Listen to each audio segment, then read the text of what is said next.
आपने बॉक्सिंग का नाम चाहे ना सुना हो, लेकिन आपने माइक टाइसन का नाम जरूर सुना होगा। आपको पता होगा कि माइक टाइसन इस पृथ्वी पर एक जाना पहचाना नाम है और एक करोड़पति इंसान भी। और आप शायद ये भी सोचते होंगे कि माइक टाइसन एक किस्मत का धनी इंसान होगा। वो अमेरिका में पैदा हुआ, उसके पास बहुत सारी अपॉर्चुनिटी थी, इसीलिए माइक टाइसन एक खास हस्ती बन गई। पहली नजर में आपको ये किस्मत का खेल लगेगा, चाहे आप ड्वेन जॉनसन के बारे में सुनो, चाहे आप दारा सिंह के बारे में जानो, और या चाहे आर्नोल्ड के बारे में पढ़ो, तो आपको लगेगा कि ये हमारे बस की बात नहीं, ये किस्मत के बस की बात है। लेकिन ये आपका एक वहम है। इस सीरीज के पहले 2 पार्ट जरूर देख लीजिएगा। पहला पार्ट दारा सिंह के बारे में, दूसरा पार्ट आर्नोल्ड के बारे में। तो आप जान जाएंगे कि ना तो दारा सिंह और ना ही आर्नोल्ड मुंह में चांदी का चम्मच लेकर पैदा हुए थे। उन्होंने अपनी किस्मत को खुद लिखा, ना कि उनकी किस्मत में कामयाब होना लिखा था। लेकिन माइक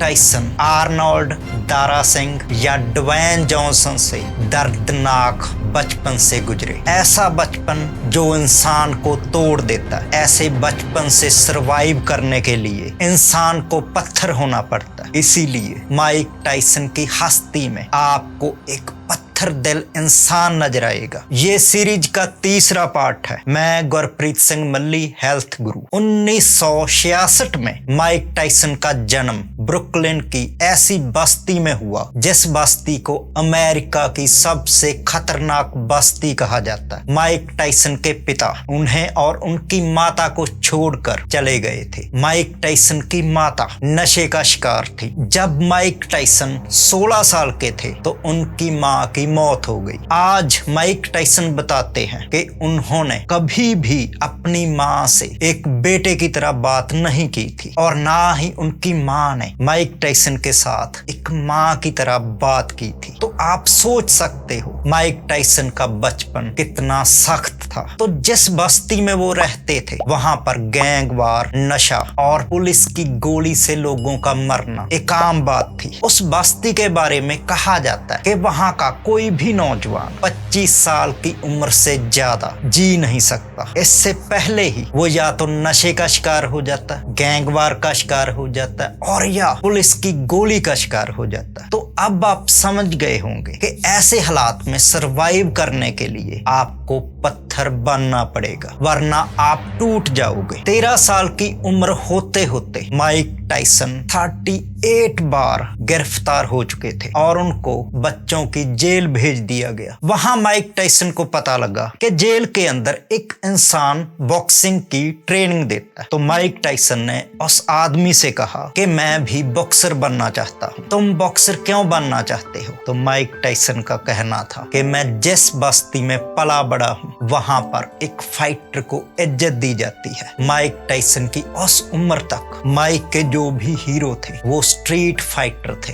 तो बॉक्सिंग के उस कोच ने माइक टाइसन को ट्रेन करना शुरू कर दिया। बॉक्सिंग के उन कोच का नाम था बॉबी स्टुअर्ट। और जब बॉबी स्टुअर्ट ने कुछ महीने माइक टाइसन को ट्रेन किया तो उनको माइक टाइसन में एक आग नजर आ गई। इसके बाद वो माइक टाइसन को बॉक्सिंग के महान कोच कस डिमाटो के पास लेकर गए। माइक टाइसन ने कस डिमाटो और बॉबी स्टुअर्ट के सामने एक मैच खेला। उस मैच में माइक टाइसन को काफी चोट लगी तो कस डिमाटो से बोलने लगे कि बस अब मैच को बंद कर दो। लेकिन माइक टाइसन का कहना था, मेरे कोच ने मुझे सिखाया कि कम से कम 2 राउंड खेलने ही खेलने हैं, चाहे आपकी जान पर बनाए। ये बात सुनकर कस डिमाटो बहुत प्रभावित हुए और वो बॉबी स्टुअर्ट से बोलने लगे, अगर ये लड़का भटका नहीं तो ये दुनिया का महान बॉक्सर बनेगा। इसके बाद कस डिमाटो ने माइक टाइसन को अपनी छत्रछाया के नीचे ट्रेन करना शुरू कर दिया। उस टाइम तक माइक टाइसन की माता भी मौत का शिकार हो चुकी थी तो माइक टाइसन अकेले थे। अब कस डिमाटो ही माइक टाइसन के माँ बाप, गुरु और परिवार थे। और 1981 1982 के जूनियर ओलंपिक में केवल 8 सेकंड में नॉकआउट करते हुए माइक टायसन ने मेडल प्राप्त किया। माइक टायसन को बारूदी बच्चा कहा जाने लगा। 18 साल की उम्र में माइक टायसन प्रोफेशनल बॉक्सिंग में कदम रखते हैं। पहले साल माइक टायसन ने 15 मुकाबले लड़े और उनमें से ज्यादातर मुकाबले वो नॉकआउट से जीते। कोई भी बॉक्सर उनके सामने आधे मिनट से ज्यादा टिक ही नहीं पाता था। नवंबर 1986 में माइक टायसन ने अपना पहला टाइटल मैच खेला। ये मैच ट्रेवर बर्बिक के विरुद्ध था। माइक टायसन नॉकआउट से जीते और 20 साल की उम्र में वर्ल्ड हैवीवेट चैंपियन बनने वाले सबसे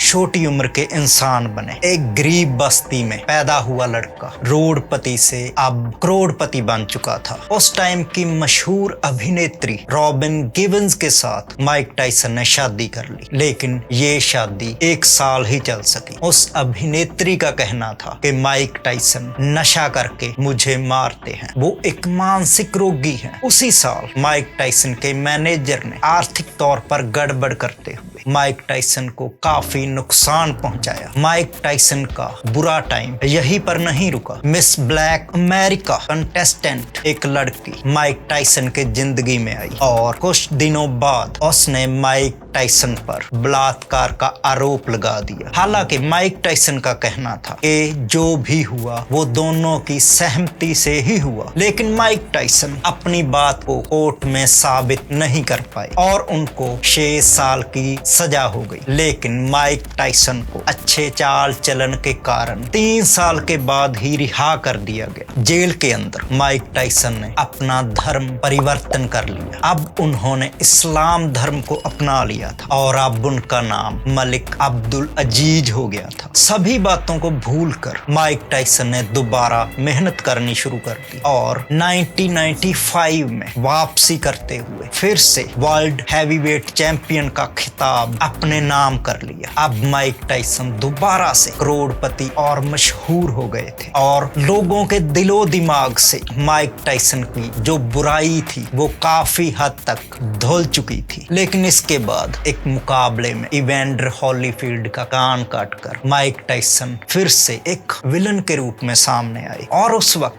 माइक टायसन ने यहाँ तक कहा था कि मुझे लोगों का दिल तोड़ने में मजा आता है। 2005 में माइक टायसन ने बॉक्सिंग से रिटायरमेंट ले ली। उन्होंने पूरी जिंदगी में 58 मुकाबले लड़े और उसमें से सिर्फ 6 मुकाबले ही वो हारे थे। 2009 में उन्होंने दोबारा शादी कर ली। तो एक बार एक इंटरव्यू में मेजबान ने माइक टायसन से कहा कि तुम्हारा लड़का भी तुम्हारी तरह बिजली जैसे हाथों से बॉक्सिंग करता है, वो भी एक दिन दूसरा माइक टायसन बनेगा। तो माइक टायसन ने तुरंत एक हैरान करने वाला उत्तर दिया। उन्होंने कहा कि मेरा लड़का दूसरा माइक टायसन बन जाए, ये असंभव है। तो उस मेजबान ने हैरान होते हुए कहा कि क्यों, जब आप इतनी गरीबी से उठकर पूरी दुनिया पर छा सकते हो तो आपका बेटा जिसके पास हर सहूलत मौजूद है वो दूसरा माइक टायसन क्यों नहीं बन सकता। तो माइक टायसन ने कहा कि माइक टायसन बनने के लिए एक जुनून, एक आग की जरूरत है और ये जुनून, ये आग खुद में जलाने के लिए खुद को जलाना पड़ता है। मैंने अपने बचपन में जो हालात देखे, जो संघर्ष किया, जिन कठिनाइयों से मैं गुजरा, कितनी कितनी रातें मुझे भूखे रहना पड़ता, खाने के लिए मुझे चोरी करनी पड़ती। मेरा बेटा ऐसे हालातों की कल्पना तक नहीं कर सकता और इन हालातों के बगैर दूसरा माइक टायसन बनना असंभव है। माइक टायसन अपने गुरु कस डिमाटो को बहुत मानते हैं। अगर आज भी किसी इंटरव्यू में माइक टायसन से कोई कस डिमाटो के बारे में बात करता है तो माइक टायसन रोने लगते हैं। माइक टायसन का गला भर आता है, माइक टायसन से बोला नहीं जाता, लेकिन माइक टायसन की आंखों में आंसू नहीं आते क्योंकि माइक टायसन ने रोना सीखा ही नहीं। हम रोते तब हैं जब हमें कोई चुप कराने वाला हो और माइक टायसन का बचपन ऐसे बुरे हालातों से गुजरा कि जहां लोग सिर्फ तकलीफ देते थे, रुलाते थे, वहां पर चुप कराने वाला कोई भी नहीं था। ना माँ, ना बाप, ना भाई, ना बहन,